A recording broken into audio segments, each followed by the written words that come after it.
So apparently, the United States will have enough vaccines to vaccinate every adult by May. Will. Every adult by May.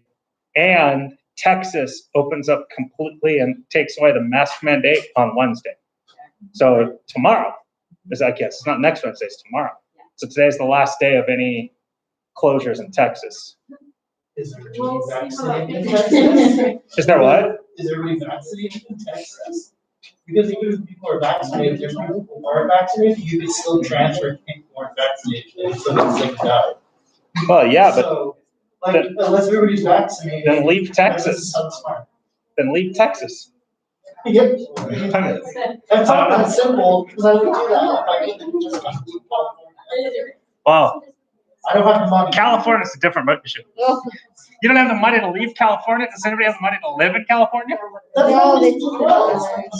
This one says just leave the US, they don't feel like you pay $3,000 to give up your citizenship and still pay taxes to the country after you lose your citizenship. Yeah. Even if you leave, you still pay taxes to the US. It's ridiculous. No, it's a real thing. And the country will make sure you pay taxes. I looked into it. It's pretty crazy. If you don't pay them, they send you back to the US. Basically, you're the IRS.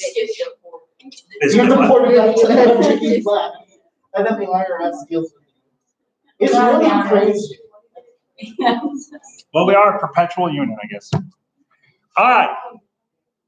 So sorry to everybody that I was late. My last class went till 2:45, and then I had several students stay after, and it just, you know, and then I speed walk out here, and I get hot every time because it's always just so warm in here.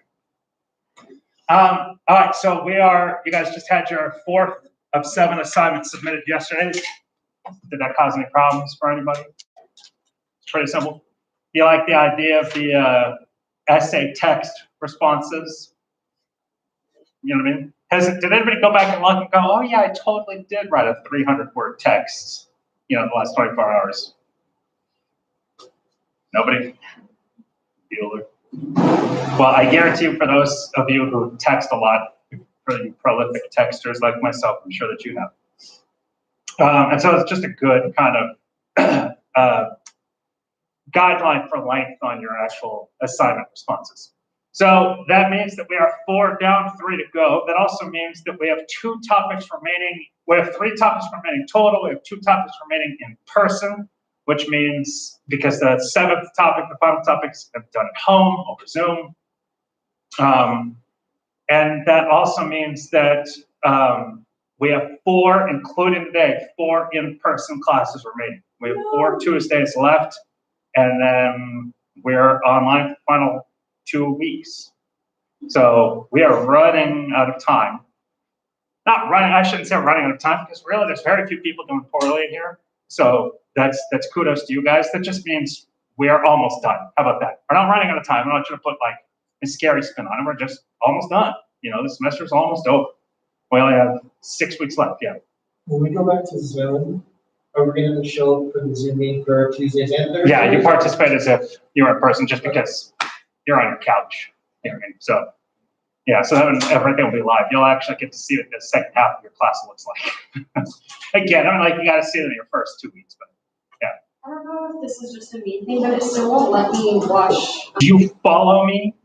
Because I was under the impression that if you follow me and you hit the alert for live, then that makes it easier. But I still don't think that you have to follow me to get the live alerts or to find it live. I don't even have an account to follow anyone, so. Oh, you don't have a YouTube account?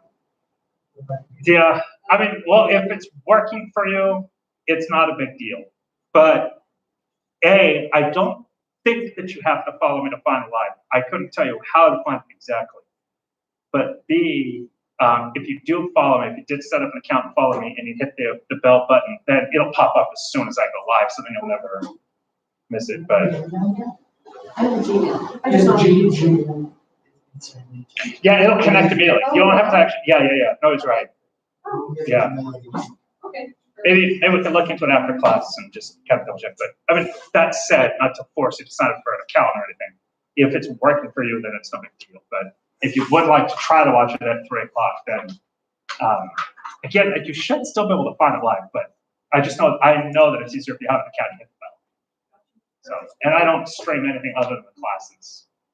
I had a problem with that last week, and I think under the search bar, I like specifically, like, I don't remember what the word was, but I basically looked up only live videos and then the name. Oh, okay. Yeah. Any chance, I mean, we can spend 2 minutes if you want real quick. Can you just show her? It's okay. You sure? Figure it out. Okay, all Yeah, right. no worries. I'd be okay.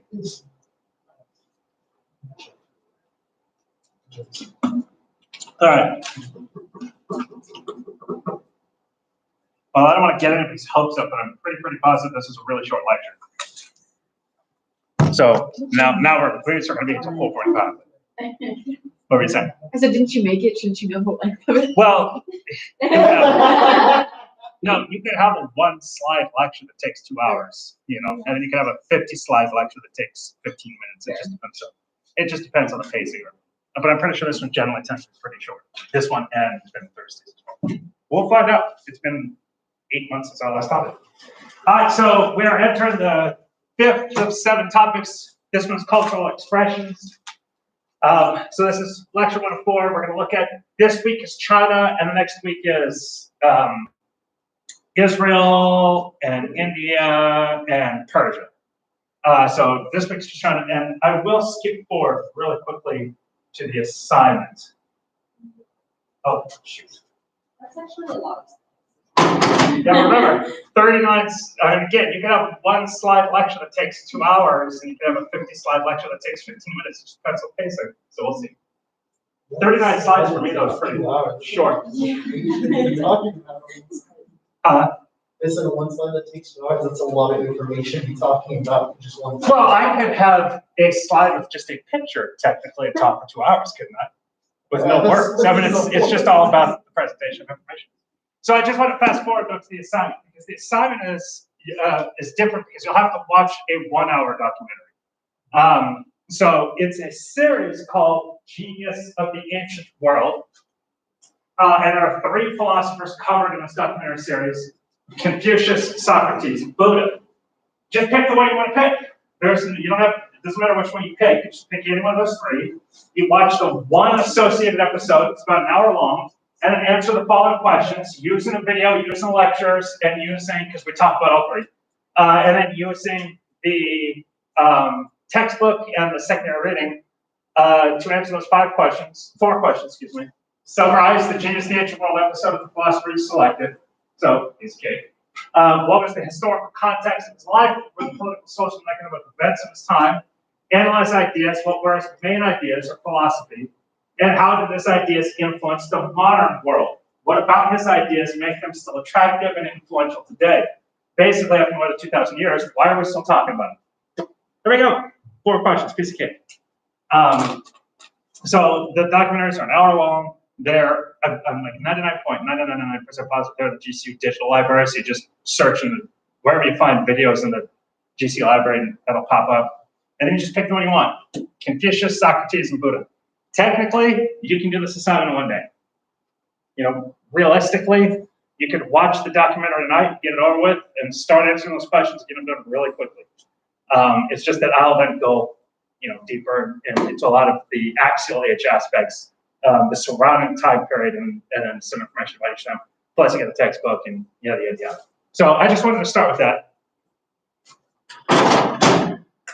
Back. All right, so today we're going to discuss the explosion of political worldviews. Let's open up with this. Do you agree with this statement? Everyone wants to go to heaven, but nobody wants to die. Social distance type of neighbors. I guess you go. It's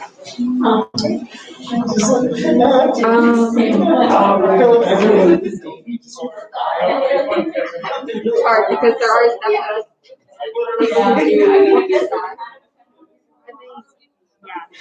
some people who are just like, I'm ready for that. Yeah, but I don't know anyone who's like, I don't want to go to heaven. Like, I feel like that's pretty universal. Now, the rule is you have to. And there's some people who are like, yeah, I deserve well. But it's true, it's like everybody wants to go to the good place and nobody wants to die. But it also could be like die, be like spiritually. Like when we die, that's it. So it's the good place, but we don't risk, internally and eternally. Yeah, you should put over $6 like to yourself, because you just have to get cancer, you just have to just live a normal life for a hell of a long time. Obviously, it's a daily rise in but it's better than just constantly paying for it.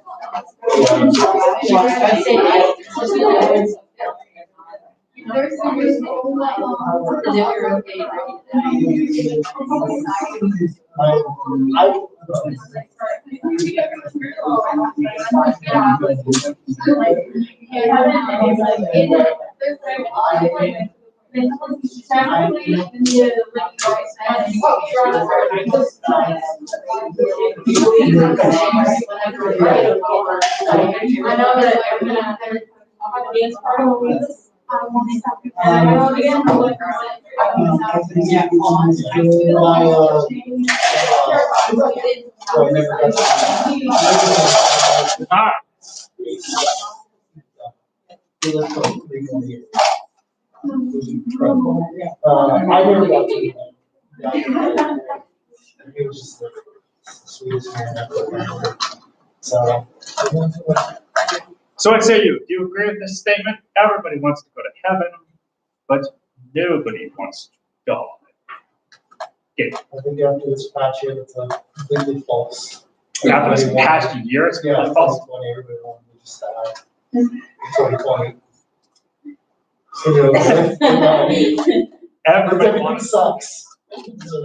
I think people just wanted the calendar year to die. I don't think anybody necessarily wanted to die. That's why we locked ourselves in our home and pretended as if, asteroids were blowing up the cities. Okay.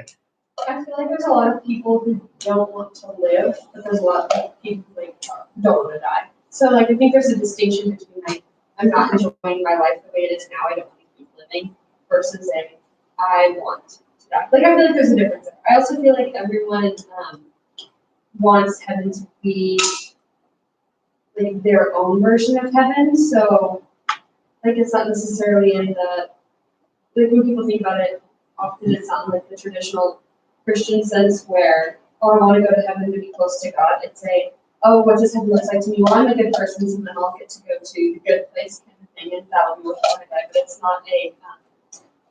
not a, here are the steps I have to take now. I don't want to die, but this will be eventually. Sure, okay, Kelsey?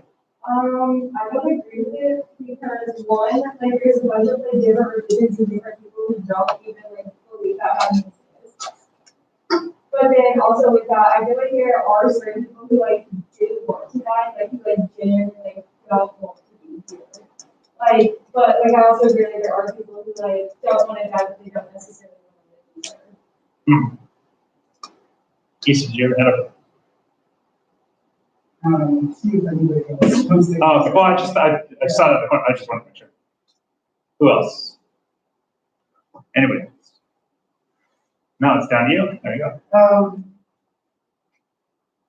I think thinking about it from a Christian mindset as well can be an interesting question because there is the one, kind of like Anna said, want to go to heaven to be closer with God and to be in perfection and to live in a place where His promise is abundant and good and the painless are, etc.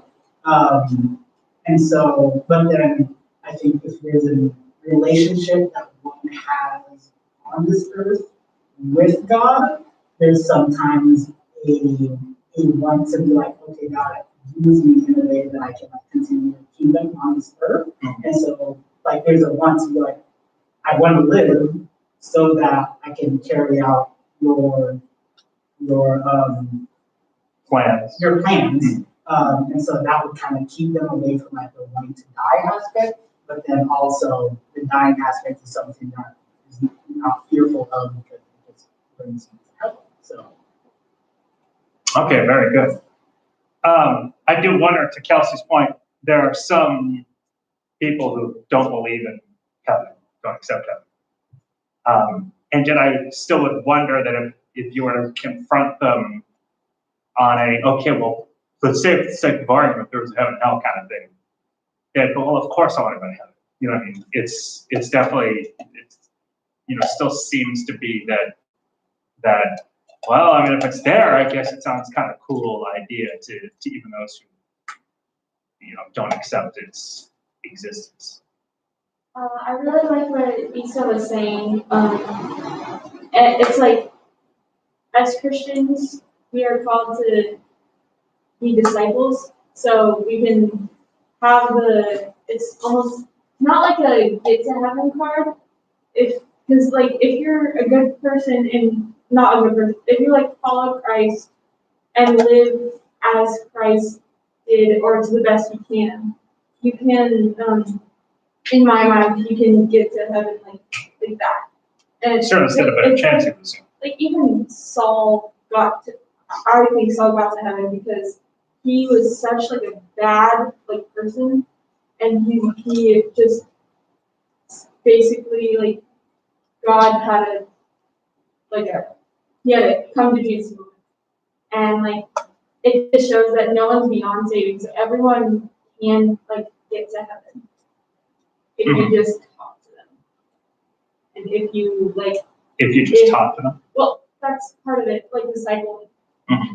If you talk to them and if they accept Christ.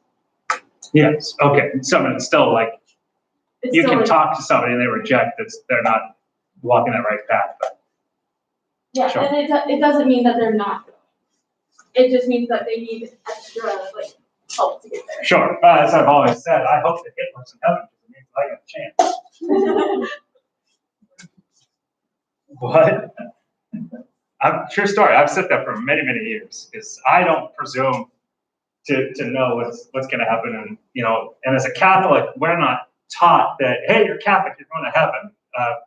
There have been mystics and theologians throughout time who have said that hell is. Let's see, what's the phrase? I'm going to paraphrase it. Essentially, hell streets are paved with bones of priests. And it's of Catholic priests, and it's because they did not guide their flock in a Christian manner, and so they're going to be punished most stringently because their responsibility is so great, and they failed at its support. So, as a Catholic, we're never told, yeah, you got to get, you're obviously told you got a good shot at having you're walking the right path, but you're not guaranteed anything in life for eternity. And so that's why I've just always said, well, I hope Hitler's in heaven because he's going to take a shot. Do you believe in heaven? No, not in heaven, but do you think Hitler is in heaven? Oh, do I think? Oh, I couldn't presume to know. So I use that phrase as it's a catchphrase if nothing else, but it's an example of if Hitler's in heaven, then that really illustrates God's mercifulness. And if if God is so merciful to Hitler based on his actions on earth, then the things that I do of sin are pittance by comparison, and I should be good. That's kind of my thought. So I'll say this. Obviously, I have no clue. There's no way for us to know. I hope so. I do. I hope that he is. And it's not because what he did here wasn't wrong, but I hope for his soul that if he did commit suicide, I like to subscribe to the conspiracy theory that he didn't. It's just a fun conspiracy theory. I think that he escaped Argentina. Yeah. There's enough of a percentage of.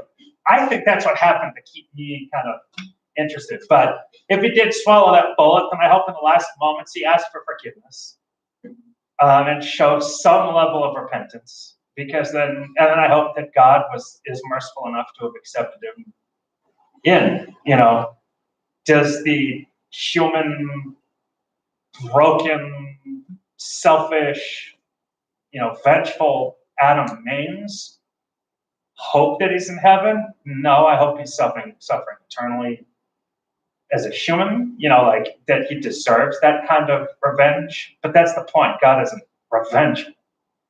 And so he might be vengeful, but it's not, he doesn't seek revenge. And so I hope then from my soul's perspective that he's in heaven, because I'm going to get shot. It means that what I do shouldn't be bad enough to get me into hell. So that's where I approach it. Now, Mal, on the other hand, there's no way he's not. All right, so what is the Axial Age? This will be the theme of the next 2 weeks. So the Axial Age, the term comes from a German philosopher named Karl Theodor Jaspers, who coined this phrase. He came up with it because he sort of recognized that between a 700-year period from 900 to 200 BC, philosophical and theological and ethical thought really kind of solidified itself independently around the world in different locations in the same time period. And so as he says, quote, the spiritual foundations of humanity relate simultaneously and independently.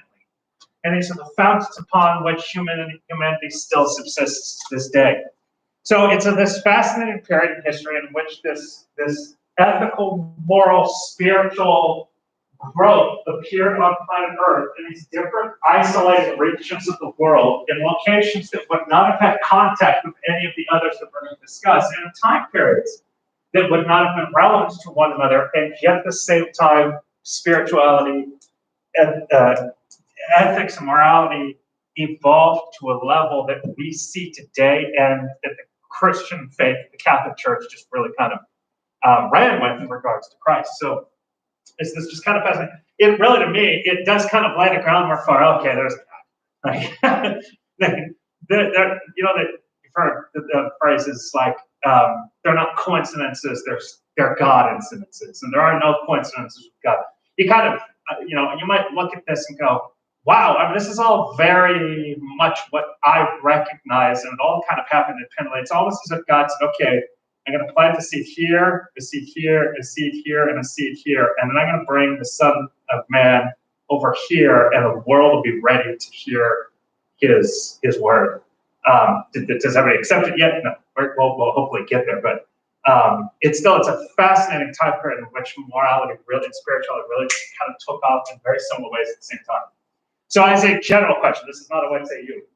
How do we explain why, and this is what we're going to cover, how do we explain why over 3,000 years of civilization, in a relatively short period of time, the modern world from the Mediterranean, so we're talking South Europe, the Italy region, to China, produced a series of philosophers, teachers, and religious leaders that shaped the ethical and religious beliefs for the next 2,000 years and beyond. It's continuing to go. I mean, Christianity is not going anywhere. Buddhism isn't going, well, Buddhism's fading, but these practices of morality and spirituality aren't going anywhere. And it all kind of started in this period. So again, today and Thursday, we're looking at China specifically. So a little background in the history of China. The primary dynasties are as follows. So the ancient Chinese dynasties, they went all until the 1900s before the last dynasty fell. But they started the Jia dynasty from 2000 to 1600 BC, then the Shang, Zhao, Qin, Han, then the Six Dynasties period, then the Sui and Tang dynasties. So this is all we're going to basically cover. And we're going to fly through this. This is not a Chinese history class. If you want to learn about ancient Chinese history, I recommend, and you're a history major in particular, I recommend taking the Asian Empires course that we offer here at Grand It's HIS 340. I've only taught it once, but the other professors, I know what they teach, and we cover this, and it's very interesting. Let me see. I'm going to tell you about Jia real quick. Okay, so I'll just share one kind of fun anecdote about ancient Chinese history. The Jia dynasty that you see there supposedly existed between 27 BC to 1600 BC. That is then when the Shang dynasty took control. Here's the interesting part, though. There's no evidence that the Jia dynasty ever existed. There's no physical evidence that it ever existed. The evidence that exists that says the Xi exists is from the Shang. Because over time, people started to question, why are you an empire? Why are you in control of us? And they said, well, it's because the Xi was been here before us. They were a terrible, terrible dynasty. They were horrible people. We came in to replace them and make life better for everybody, to which the Chinese people went, okay, that's cool. Makes sense. And it solidified the Shang rule. So literally, Shang rule was solidified by saying, yeah, well, the Xi were here. We kicked them out, kicked their butts. They were terrible people. We made your life better. So it's just fascinating. And yet the Xia dynasty, it still kind of exists as a documented, it goes in the history books as a dynasty. It's just that there's very little to no physical evidence that the Xia actually existed as a dynasty as these two. These all documented. I mean, like we've got tons of information about all these dynasties. The Xia, there was almost nothing. Yeah. So do you believe it actually existed? The Xia, probably not. There are some historians that subscribe that they did. There's plenty of historians that say that they didn't. I like to subscribe to the idea that they don't, because there's a logic to the Shang's argument and why they chose that argument. And they, when this was finally kind of explained, those dynastic rulers might have actually believed it and not realized that the stories that have been told over history were nothing but stories. But from a physical documented perspective, there was political organization in this era, but there does not appear to have been a solidified dynasty the way these would be. So I like to subscribe to the idea there isn't. Now, I'm not an ancient Chinese historian, so it's like I've done zero research. That's what I need to do to teach these classes, which is, there's the tip of the iceberg, which is kind of what you need to know. I went below the surface, but I didn't go to the end of the iceberg. So however, there are enough historians throughout the world that look at the Xi as being like, no, they really didn't exist. They weren't there. Was there political organization? Yes. Did Xi exist? No. So in terms of the Chinese Axial Age, it begins about 530 BC, during which there was continual and tremendous social and cultural turmoil. People began to question the traditional beliefs, which, whether or not there had been a dynasty for 1,500 years or for 1,100 years, we're still talking over 1,000 years of ancient Chinese tradition that is now coming into question. So as a solution, their most honored axial sages, these are their religious, spiritual leaders, their most intellectual, would attempt to move the Chinese worldview from one of selfishness and war to selflessness and sacrifice. And this would, eventually it's obviously become a foundational aspect of Judeo-Christian philosophy in terms of individual selflessness and self-sacrifice. So these philosophers still recognize the value of rituals for the old spiritual rituals of the ancient Chinese sages and dynastic rulers and transformative power, but they wanted to create a new era of reflection and responsibility, which, when emerged, was ushered in by Confucius. Confucius meaning the master Kong, and Kong meaning gigantic. And thus began the rise of the Zhao dynasty. So King Kong, it's obviously a gigantic gorilla. I mean, that's where the Kong comes in from. I should really put a GIF of King Kong, the original 8-bit King Kong doing this. Maybe I'll do that today. Well, as dynasties came and went, new dynasties often came in with new arguments for rule.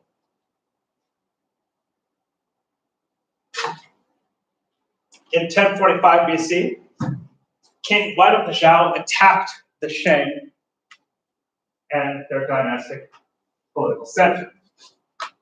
The king was killed during the invasion, king of the Shang, and his son Wu assumed leadership. The king of the Zhao. His son assumed leadership and eventually defeated the Shang, ending the Shang dynasty and ushering in the Zhao dynasty. So how they then argued and defended this rise of power was they claimed that it was a mandate from heaven. They claimed that God decreed, or that heaven decreed, that a failing dynasty would be replaced with one who was prepared to serve the people in a more committed and moral manner. So this was how to legitimize, how to justify this conquest. So the Duke of Zhao introduced this concept of the mandate of heaven. He declared the Shang had lost the battle because they had become corrupt and unjust. Heaven had nominated the Zhao due to their deep commitment to justice to rule in their place, and the Duke claimed that this mandate had been given by heaven and to all the Zhao people.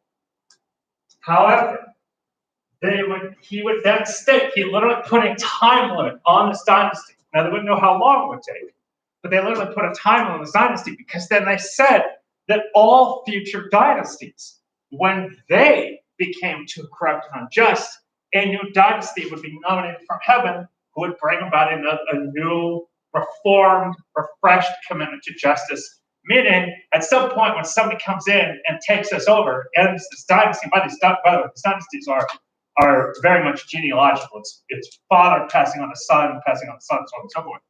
But as soon as a dynasty becomes too weak to be able to defend itself from outside attack, and a new dynasty takes its place, boom, there's their mandate. Well, obviously we were too corrupt. Our time had come, basically, and that heaven was mandating a replacement. So the Zhao reverted to the old, established pre-Axial Age ideas, and that the king would retain his position of unique representative of heaven on earth, but with one significant difference. The king, unlike his predecessors, should be virtuous and rule with justice. So from the book, The Great Transformation by Karen Armstrong, she says of this moment, quote, "It was an important moment. The Zhao had introduced an ethical idea into a religion that had hitherto been unconcerned about morality. Hence the argument of this mandate from heaven, that heaven was here to clean up, heaven brought the Zhao to clean up the immorality that the prior dynasty had instilled. Heaven was not simply influenced by the slaughter of pigs and oxen." She's speaking to those traditions of sacrifice of animals to heaven or to God. But heaven was influenced by compassion and justice. The mandate of heaven would become an important ideal during the Chinese Axial Age. So, the mandate of heaven was based on 4 principles. Again, we're talking about this rise of morality and spirituality, and the addition of morality into spirituality on a planet of the course of this one period of time. So the mandate of heaven was based on 4 principles. The right to rule is granted by heaven. There's only one heaven, therefore there can only be one ruler.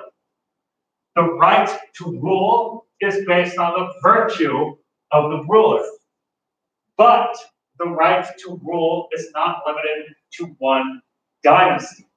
So again, as the Shao came forward, they come forward with a clock, a metaphorical clock. They recognize our time will come at some point. And the argument is that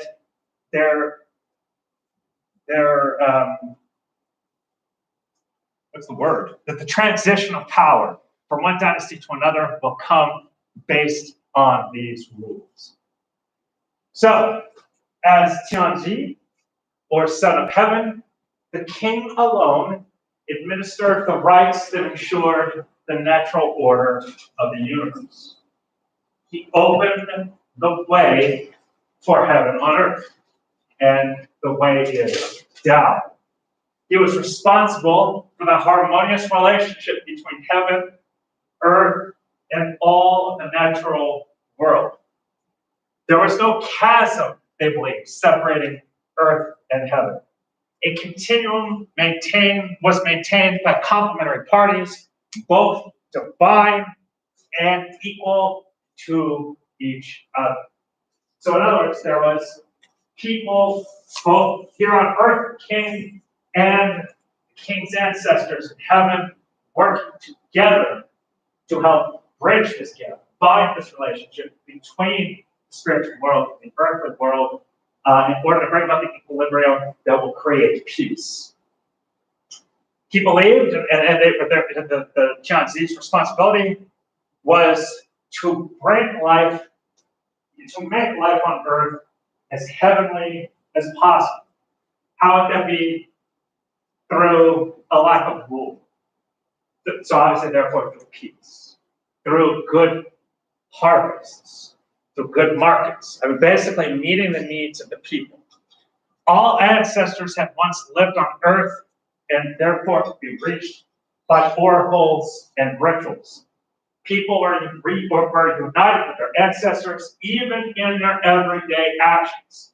And at death, a supreme monarch would become a supreme ancestor. So the position on earth was relative to the position in heaven.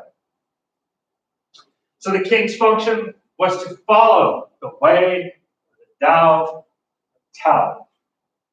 He did this by performing his ritual duties exactly as prescribed based on ancient practices, so that his power or dialogue would maintain a state of divine stability, with the goal, of course, being the great peace or Jiaqing. The pre-axial concept of the Tao, or the way, revolved around a king who, as his appointment of king of China, was the son of heaven, the living son of heaven. Now, not the son of God. He is not God-like. He's just the son of heaven, and that he is Earth's connection to heaven. Does it mean that he can perform miracles like Christ could? Could he walk on water? Could he turn water into wine? Could he extend 5 loaves of bread and eat fish and feed 5,000 people? No. But through his spirituality, he and they believed that he was the bridge between the two worlds, if you will. And as that son, as that representative of the people in heaven, could be that connector. Heaven was the provider of a mandate to the earthly kings, who in turn must serve heaven in order for harmony to prevail on earth. The king was an intermediary between heaven and earth, and thus a divine person. But again, it's divine, it's just in terms of this connection. Did he have spiritual powers, or physical powers the way Christ would have? No. So later in the Axial Age, the Tao became something beyond expression, but knowable. The Tao became known as the truth. And Confucius would make very little reference to the way of heaven and refer to the Tao as something absolute, towards which an individual could progress. An individual could work their lives towards the Tao, towards the goal of reaching the Tao and reaching truth. So, what is truth? Is there a moral truth to ourselves, or can one's truth be different from another's and still be true? Whatever your answer is, why?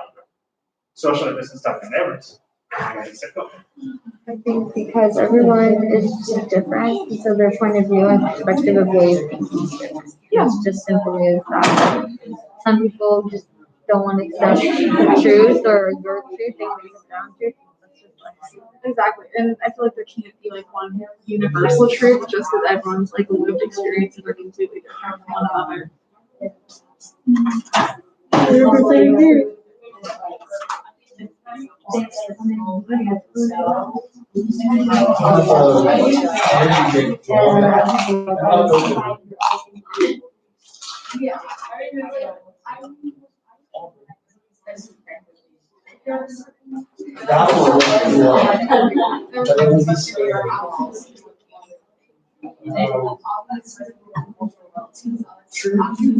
Yes, there is true. How's it going? It's going good. How about you?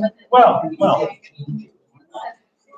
Oh, the reason why I want to talk is because you gave me 15 out of 20 last week in my presentation. I was like, why? Oh, so I'd have to look, but I mean, did you miss No, I notes? changed and then I turned in my notes. I know for sure it's all I turned. Do you mind? Can you show me? Yeah, I can see. Well, it'd be 2 emails, right? Female? Oh, yeah, because we had 2 last 2 weeks. Oh, yeah.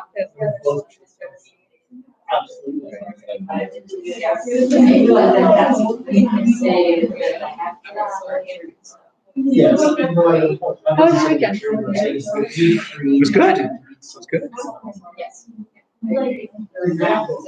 Last night was the worst.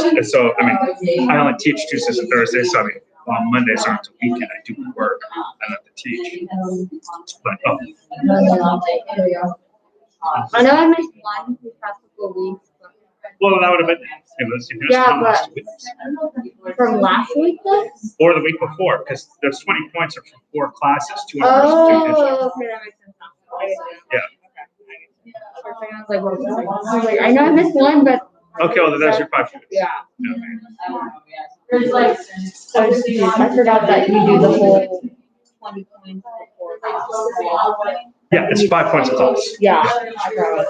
Thanks for the thumbs up, whoever that was. What up? Sounds like you're watching this. 4 people. And I got a thumbs up. Does anybody else want to give a thumbs up? Don't do it. Come on, show me. Let me see that thumb go to number 2.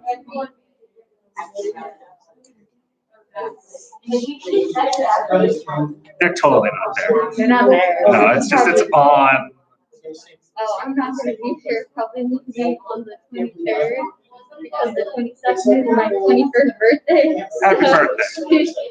I want to say I'll be here, but it's, yeah. I get this. Hey, I got 2 thumbs. Nice. 2 people thumbs up. They did? 3 thumbs up. What? See, they are watching. Nice. See, you doubted them and you just proved it wrong. That is hilarious. You owe them extra credit. I can't offer extra credit. But You should. Thumbs up if you deserve it. I'm not saying you don't deserve it. I just have no means of offering it. But that's awesome. Thank you. Don't forget, you guys, by the way, that you have to have notes. You got to show notes and what's they use. Just the what's they use. Don't offer credit. You don't get participation credits. You have to show notes and what's they use. Well, anyway, I was gonna say real quick. So I had this recipe for this chicken that I want to make really badly. Oh my gosh, I want to make so bad. And you know what sous vide is? Yeah. Okay, so I sous vide it, and then I had to sear it. I pull it out. So this is, oh, somebody got rid of their thumbs up. Now it's only down to 2. What's up? And so somebody. So I pull it out and I go to like. Look at it like it's not fully cooked inside. What the heck? So I'm like really upset because it's like 7 o'clock. My wife, Benjamin, and I are all hungry. It smells amazing. And I'm like, it's like it's been cooking forever and it's not done. So then she's like, well, we'll put it in the oven for 20 minutes at 350. Okay. So I put the pan on the counter. And I turn my back and I go to talk to Benjamin for a second, and the thing is overheating. I have no idea how it happened. I don't have a dog, nobody was in the kitchen. It ends up on the floor, upside down, and chicken goes everywhere. I've never been so mad at myself in my life. I'm so upset. I want to make that chicken. You can always remake it like this weekend. I can. I might be making it on Saturday. Next time I go. What you guys eat then? What's our protein? Oh, so my wife made some ground beef. You know, she's just like on the fly. She's about to grab some because I was like, I go to the store and buy some pizza. She goes, no. I would have just ordered pizza. Yeah. Gave up. Well, I gave up. I was so mad at myself, like nothing else. It's not your fault. It happens. And maybe that chicken wasn't that tasty, and Saturday's chicken is gonna be better. I've never screwed up a meal before the way I screwed this one. It's a first for everything. There's always a first. All right. So I still want to know who got rid of the thumbs up. So what is You truth? have to credit. Is there a moral truth to ourselves? Or can one's truth be different from another's and still be true?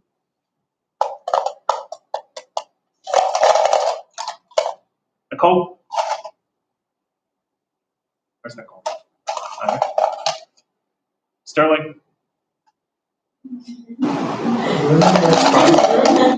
Boy, do I hope so. I just made this yesterday. Kelsey? Yeah. Okay, there we go.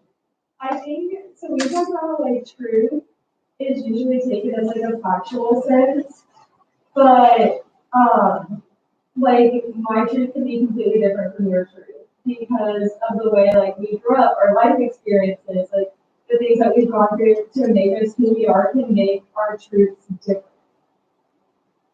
Okay, so there can be, Like there's truth for like this guy's blue. no, it's not, it's yellow.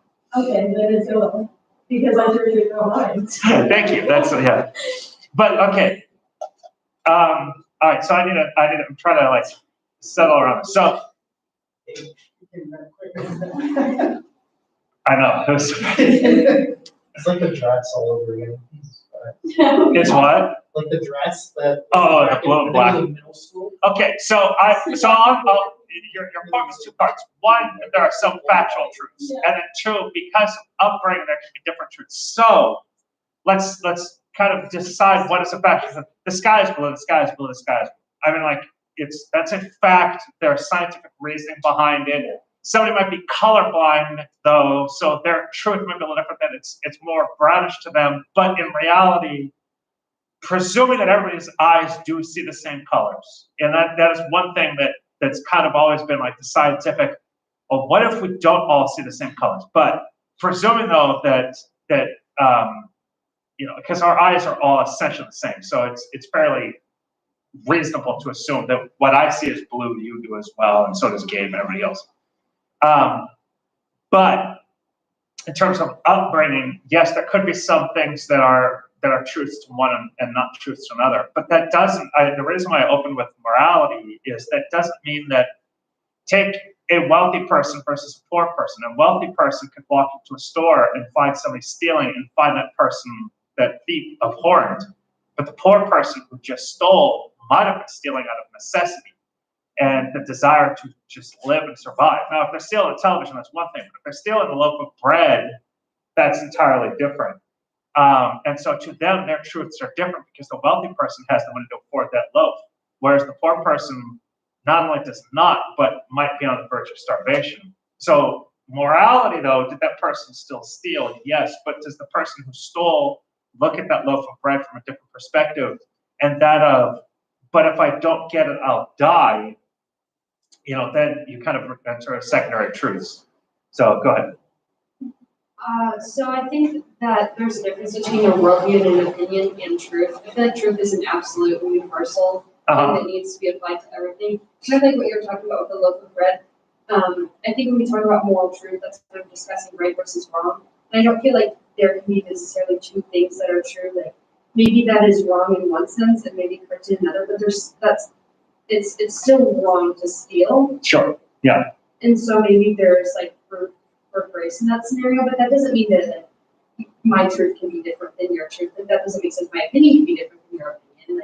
Like it can be a subjective thing, but that doesn't mean that truth can be bent. It doesn't mean that truth can be bent. Like you can't be like, oh, well, that's kind of true for you. I guess so. Oh, I see.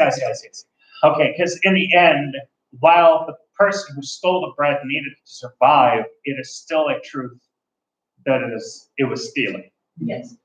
Okay, so their opinion is I needed it to survive, but the truth of it is that they still had to break a commandment of God in order to survive. Yeah. And maybe there's value in that statement that you needed to survive, but that doesn't mean that. Sure. Even if you feel like that's your last option, that's not your last option. So that doesn't make it right. Yes. No, actually, that's a fantastic point. even though it might seem like it's your last option, it's not your last option. Thus, the act of thievery still does not make it right. Very good. Anybody else? Or should I pull a box? Let's see what the cup of God chooses. Oh, Issa.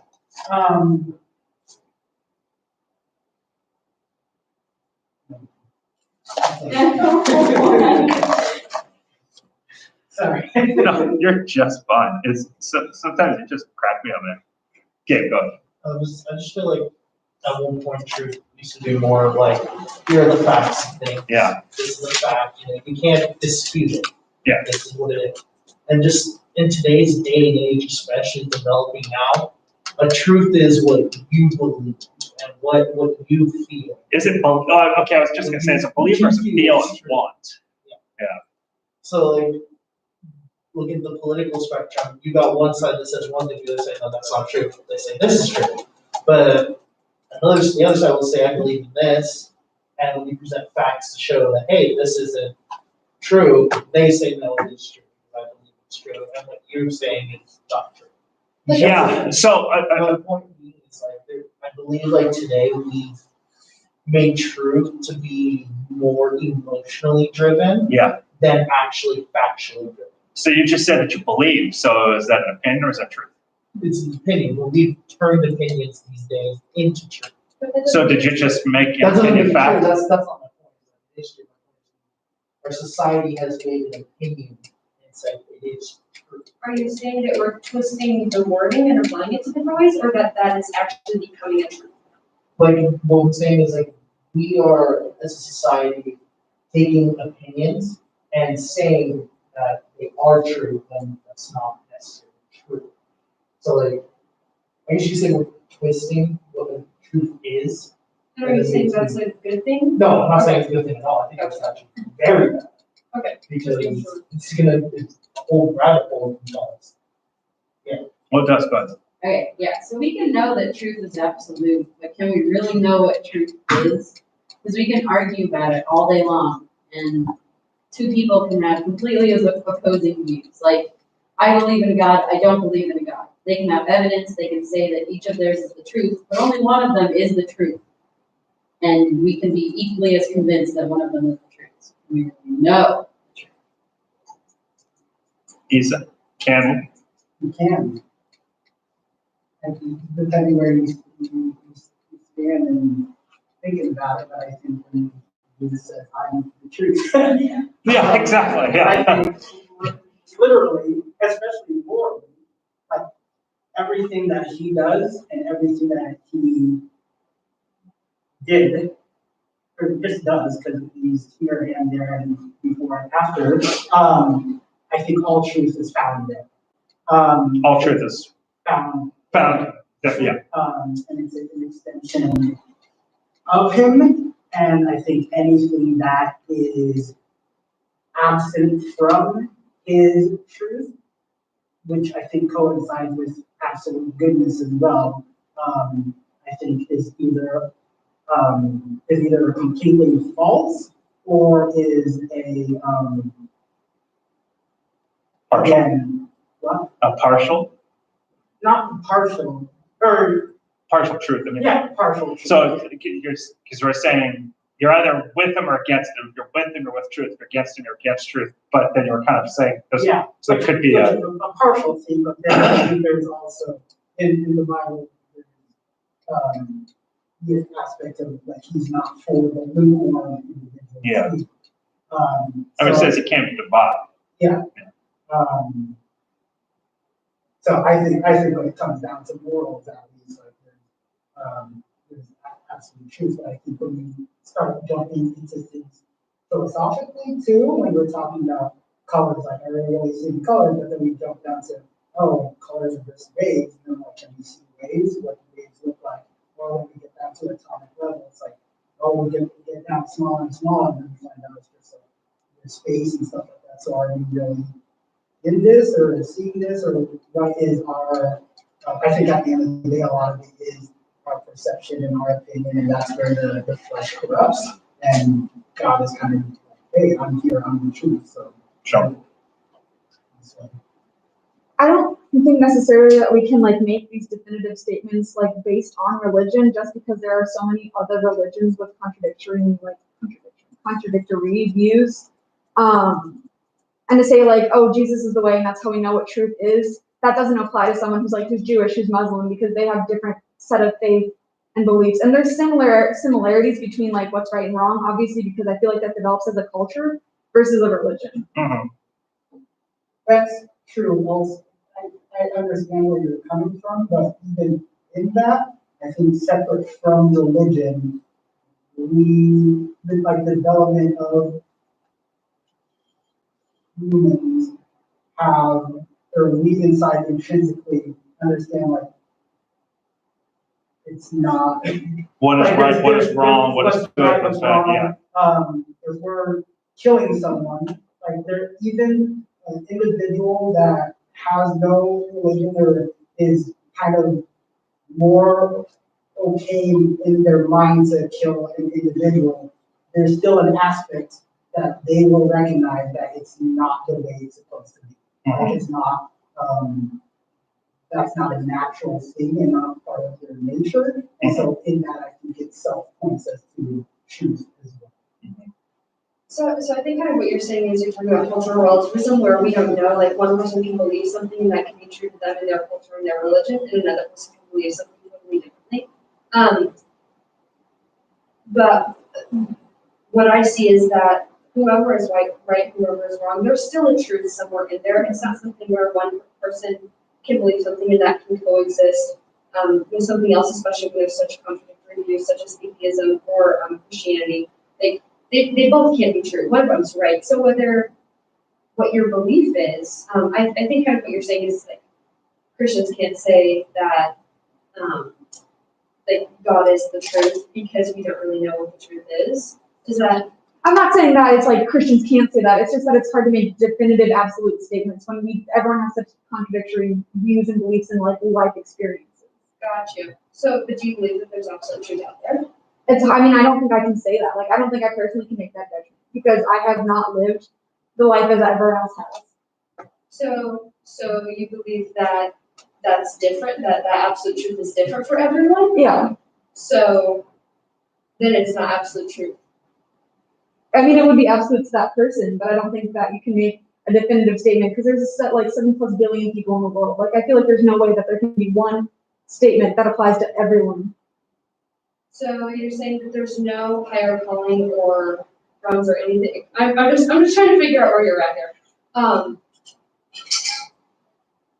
So the statement of absolute truth is that there is a truth that is higher than any belief or opinion or feeling that anyone on earth has, in that kind of the idea of universal absolute truth. So saying that absolute truth can exist for just one person is not absolute truth. Yeah, it's self-truth. It's self-truth. Yeah. I see what you're both saying. Beautiful. Well, fantastic conversation. I would love to keep going. This is one of my favorite topics, but again, not only one time, but I want to keep it kind of offered that we might be able to get early. I want to see if I can keep it. So, and I do think that last conversation, though, I'll end with that, kind of points to this idea of what is truth. And this is something that Confucius was trying to get at. He was saying that people could reach it. They could find it. What was it? It might actually be entirely up to the individual. But that said, from an absolute perspective of absolute truth, the absolute truth is, as Hannah was saying, is that which applies to all, where self-truth is that which applies to one. And then going back to Gabe's point in regards to today, we're kind of applying opinion, or excuse me, we're kind of giving opinion the same validated weight as a fact, and taking opinion as fact. People just feel something and go, well, this is what it is, totally ignoring what is contradictory factually, which then helps to lessen and really kind of distort what absolute truth should be, and what absolute truth that humanity has developed. I mean, I'm sure, as Issa was saying, in regards to if you kill a person, even if you were willing in that moment to do it, you didn't hesitate. There is still a part of you that recognizes, and it's because it's innately built in, hence the argument for God and the Holy Spirit and so forth, that there was something perverted in that moment. You've just kind of perverted what life and death really is. That, if that is an absolute truth, then that is one that is within all. But when we start to treat opinion and emotion as fact and say, well, but he didn't think it was bad, then we start to distort and really kind of destroy the idea that there could be any absolute truths, which in the end then is the kind of, I think, one of the broader intentions of that is to destroy religion and destroy faith, because what does religion provide? In all religions, I mean, Judaism provides certain absolute truths that Christianity might not. Christianity provides certain absolute truths that Islam might not. And so what is the point of relative truth and self-truth? It's to destroy the idea of absolute truth, which then destroys the idea of religion, which then transfers power of one's kind of mind and soul from God to somebody else. And that's where we can really get into some dangerous and very fun and interesting conversations. All right, so back to the Axial Age, the Warring States period. So this is China at this time period, around 260 BC. We had 7 states: Yan, Zhao, Qi, Chu, Han, Wei, and Qin. And this was a time period of an essence civil war. Now recognize too, we're really just on the eastern coast of known China today. This is quite a small swath of land relative to the borders of the modern nation. They wouldn't actually know, nobody would actually know the full borders of China on a modern sense until the late 1800s. One of the last dynastic rulers finally sent out thousands of people and sought 2 things. What is our actual border? Where does the dynasty's control actually end? A. And B, where does the Yellow River begin? They actually had no idea where the Yellow River began. They found it began up in mountains on the far western edge of China, and there were people up there that didn't know existed. It's actually a really fascinating thing. You would learn about that in ancient empires, and ancient Asian empires. But regardless, so in this period, lasting from 475 to 221 BC, the harmonious relationship which had kind of overseen, or not overseen, a bit of way of life in China prior to this point, between heaven and earth, which had been traditionally maintained by the king, had totally disappeared. And this was replaced by crass efficiency and brutality of leadership. This period, which was disastrous for me. I mean, think about this. This is 150-year Civil War. Remember, the American Civil War was just over 4 years. This Civil War is 150. Generation of people were born into war. So this period, to say it was disastrous for many, is almost a little bit of an understatement, which finally stimulated the surge of creativity that was the Axial Age of China. That's also one of the fascinating things in this period, is throughout all chaos of pandemonium, politically and militarily, there was a lot of creativity. There was a lot that developed and really solidified. There were a lot of aspects of society that really kind of became part of the Chinese culture. And then we get to the Axial Age aspect of it that really solidified during the period. So the Zhao dynasty and its traditions were now entirely overwhelmed, and the struggle began from military supremacy over then China by the main players, Chu, Qi, Qin, Han, Wei, Zhao, and Yan, as I said on the map, or illustrated on the map right here. So warfare was excruciatingly brutal. The worst of it is the Bronze Age of China, and their weapons became that much more efficient. States literally fought, and those 7 states literally fought to wipe each other out. That is not what occurred in the United States during our Civil War. The idea was not to wipe anybody out. The idea was simply to just keep the other government off the first government's back. No longer was war reserved for fighting elites, but now involved entire populations, including peasants, like I said, generation of people were born into war. Women and children were murdered. honor and ritual were replaced by discipline and effectiveness. A new cavalry was introduced, which included more efficient weapons, warfare included more efficient weapons such as crossbows and stronger defenses like the mobile towers that could be pushed up against the city's walls were used for surprise attack. So here we have a bronze crossbow minus the wood housing. So you would have had wood in here that would have held this all together. That is now, and for this particular one, it has now disintegrated. But the bronze housing still remains. The economies of various kingdoms were greatly stimulated by the need to fund this ongoing warfare. Campaigns were expensive, and their success depended on the new military strategies that were developing over the period, and as well as innovative weaponry and the ability to produce in large numbers all of the weaponry and manpower that was necessary for battle. If a kingdom failed to do this, one of those 7, it would be overrun and cease to exist. Oops. So here too are some additional weapons. We've got some 3 iron swords here. 1 iron sword and 2 bronze swords for the warring states, and then a bronze soldier's helmet, specifically from the state of Yan. So there was, of course, as I mentioned, social turmoil throughout the entire nation. The sudden increase in trade, however, for military purposes, changes in farming methods, the dislocation of large segments of population disrupted by war destroyed the Chinese version of feudalism, in which everyone knew his or her place in society. Now, inequalities, though, became increasingly obvious as peasants, in particular, were hurt, and while some, economically, as in particular, and while some adjusted in terms of commerce, many were forced into indentured servitude, which, as you know, is one step from slavery. Did I skip one? No, okay.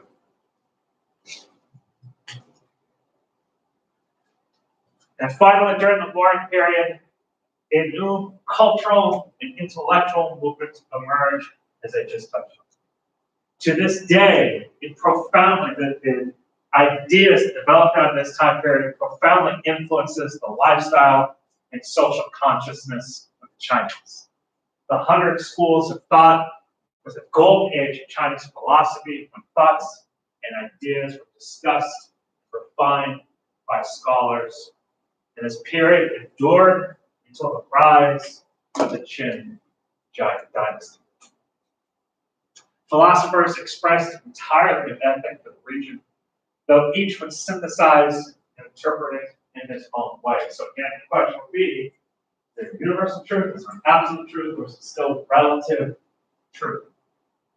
Instead of simply serving one's interests, or even the interests of family, friends, clan, and nation, they suggested that as human beings, we should accept responsibility for our own life, our own actions and thoughts, and that we are capable of a higher morality, the achievement of which is our obligation. Does this half a sentence sound familiar to you?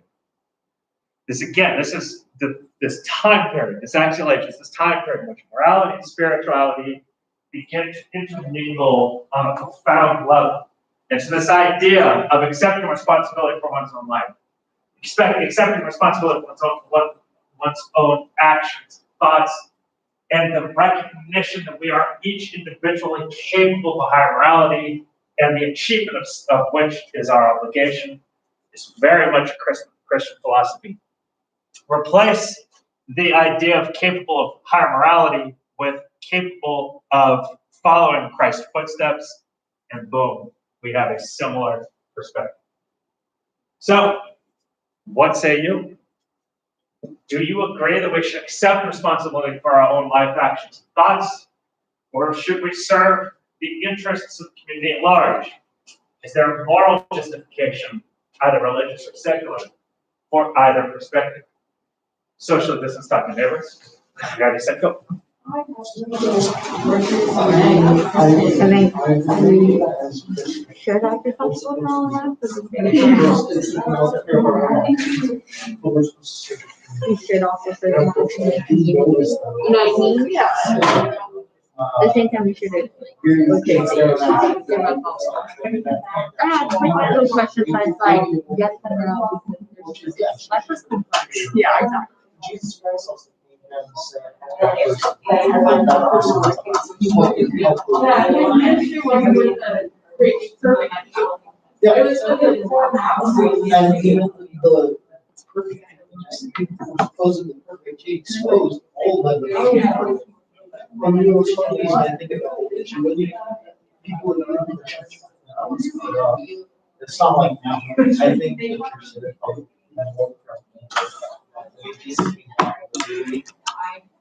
he would be at every church probably acting like a fashionable website. Living into everything. He would lose his mind. But, and I think Christians we always hear the talk. And then we hear the second one. We see the second one. I always hear history, even within my own family. Like, my own family, they sold their house. And the government, and they were using it for that's why I don't call it or the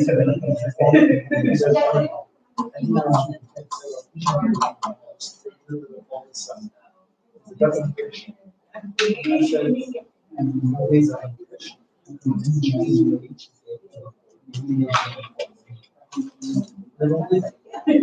Christian. Or they'll say like it's in churches. It should come out of my head. Yeah, like, you were talking about like kind of that Bible study like Ananias. He sold everything.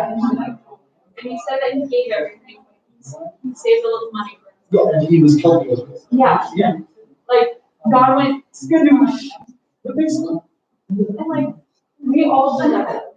We're all like, wait, I can afford to give this much.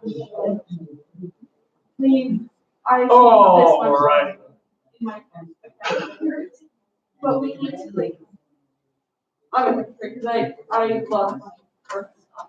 But like, we need to try to focus on it in our earthly possessions and order to have treasure. All right, real quick, Augustine, Alani, Yes.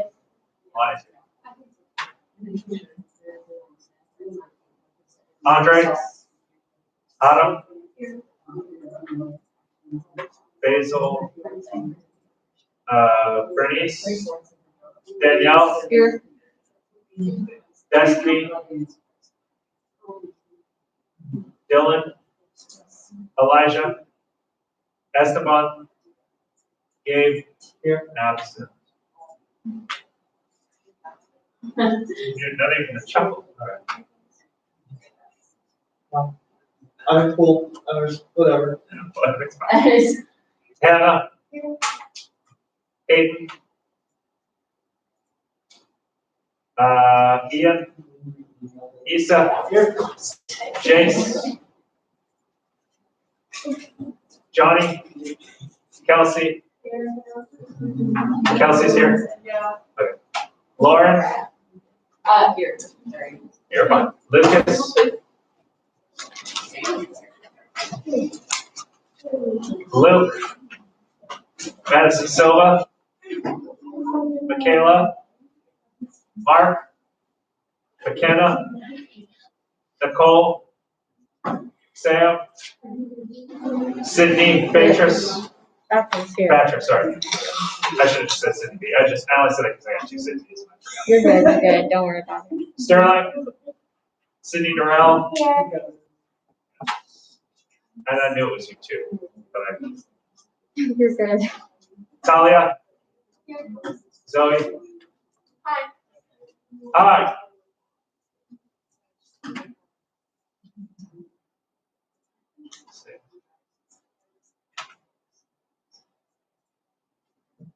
go ahead and just sit on this one. So I've already gone over the 4 responses, but then here is where you can find some additional information in the textbook. Obviously, you've got access to the lecture, there are secondary readings, and remember that you have to watch 1 documentary episode. So you can do it in your time. You obviously still have 2 weeks to do it, but you just choose between Confucius, Socrates, and what's the third? Confucius, Socrates, and Buddha. All right. Any questions about this transmission choices before we go? All right. I love you all. Have a great week. I'll see you on Thursday. We have 3 more in-person classes, and then we're done. Oh, then we're home. So, you too. Thank Okay, you. can we make the chicken? You'll know next week because I should make it on Saturday.